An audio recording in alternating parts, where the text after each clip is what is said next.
Dia tak payah cucuk dah. Dia detect untuk 1 hari kot.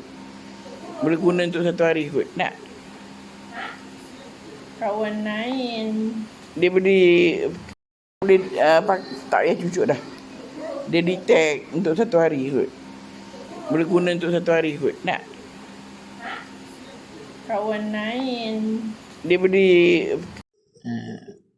Dek, sini dek, sini. Cakap lah. Ain. Itu kamera ni takkan bangun. Jadi main ni. Tunjuk muka tu yang muka. Nak balik asrama ya? Dah. Nak balik asrama ya? Saya nak balik dah. Nak jadi manager dah ni.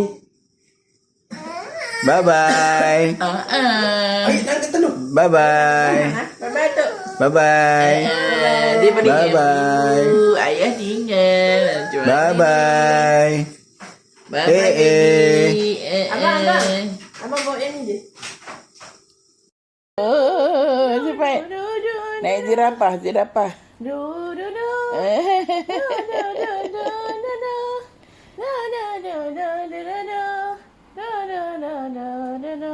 Ibu puteri kena naik zirapah ke?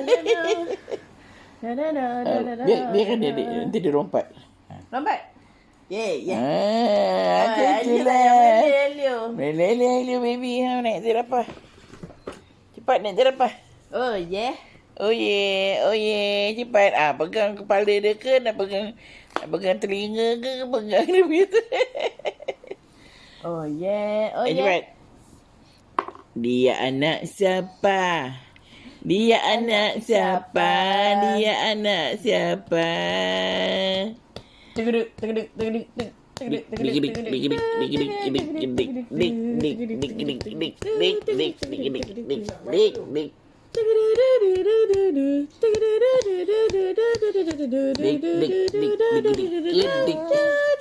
Empat. Ini kau jatuh pun tak apa, tertilam. Penatlah ibu kena menyanyi. Jatuh. Wah, ada yang terus tertonggeng. Ini macam Mexico ni. Mexico jatuh. Tunggang kerbau. Tunggang lembu lah. Lembu ke kerbau? Lembu.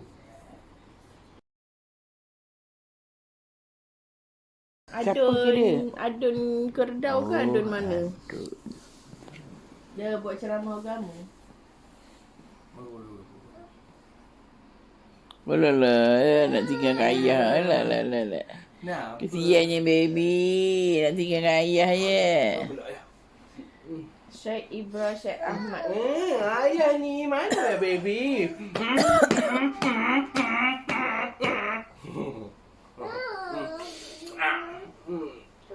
Ayah banyak kerja. Alah.